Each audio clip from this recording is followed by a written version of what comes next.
Hello everyone, welcome to my brand new blog. তো হ্যাঁ, এত সকালে আমি সচরাচর উঠি না, কিন্তু আজকে যে শ্রাবণ মাসের প্রথম সোমবার, ব্লগ তো আনবই, তোমাদের আগেই বলেছিলাম।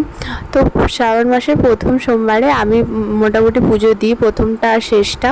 তো তোমরা আমার মতো কে কে পুজো দাও আর পুজো দিতে ভালোবাসো তারা কমেন্টে জানিও। সকাল সকাল মোটামুটি 4:30-র দিকে স্নান টান কমপ্লিট করে নতুন জামা পরে নিয়েছি। হ্যাঁ, এই জামাটা আমি কোথা থেকে নিয়েছিলাম বলো তো? ওই আর্কেড থেকে।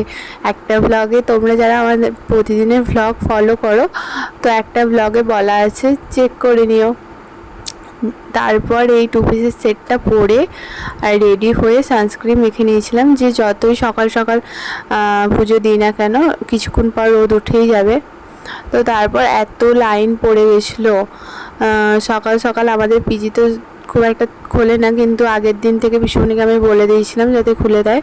তো সকাল সকাল চুল টুল বেঁধে নিচ্ছি, দেখতে পাচ্ছ। চুলটা বাঁধবো না, খুলবো ভেবে নিয়েছিলাম, তারপর দেখছি না, এত গরমের মধ্যে চুল তো শুকিয়ে যাবে, কিন্তু যদি ক্লিপ না এঁটে যায় তো পরে প্রবলেম হবে। তো এই ক্লিপটা এখন সবাই ট্রেন্ডিংয়ে চলছে, দেখতেই পাচ্ছ। তো আমি একটা নিয়ে নিয়েছিলাম। আর এখানে দেখতে পাচ্ছ লাইন কত দূর চলে গেছে। মোটামুটি 5:15-র দিকে লাইন পুরো ক্রস হয়ে গেছিলো আমাদের এই সামনে দিয়ে। তা আমি গিয়ে লাইনটাই দাঁড়ালাম। আর মোটামুটি আমি একা দাঁড়িয়েনি, অনেকজনেই এসে, আমি দাঁড়াতে না দাঁড়াতে আমার পিছনে দেখলাম বড় লাইন হয়ে গেছে। তো এখানে অনেক কিছু ঘটছিল।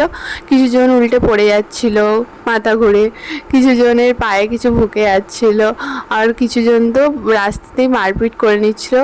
এখন তোমরা ভাববে আমার ড্রেসটা কী করে চেঞ্জ হয়ে গেল। তো রূপসাদের জন্য ওয়েট করছিলাম, রূপসারা এসে আমার লাইনটায় দাঁড়িয়েছিল, আর আমি তা করতেই ওদেরকে দেখে শাড়ি পরে নিয়েছিলাম। রূপসাই পরিয়ে দিয়েছিলো, কারণ রূপসা শাড়ি পরে আসার কোনো প্ল্যানিংই ছিল না, তাই আমি ভালো জামা পরে গেছিলাম। তো ওদেরকে দেখে শাড়ি পরতে মন গেল, যে শাড়ি যখন ওরা পরেছে তো আমারও পরা উচিত। যাই হোক, শাড়িটা পরে চলে এলাম।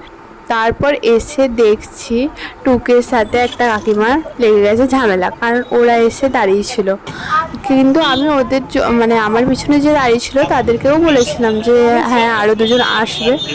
তো তারপর আমরা ফলের দোকান থেকে ফল কিনে নিয়েছিলাম। আর এখন যা দাম বেড়েছে, বাপরে, একটা মালার দাম বলছিল 50 টাকা।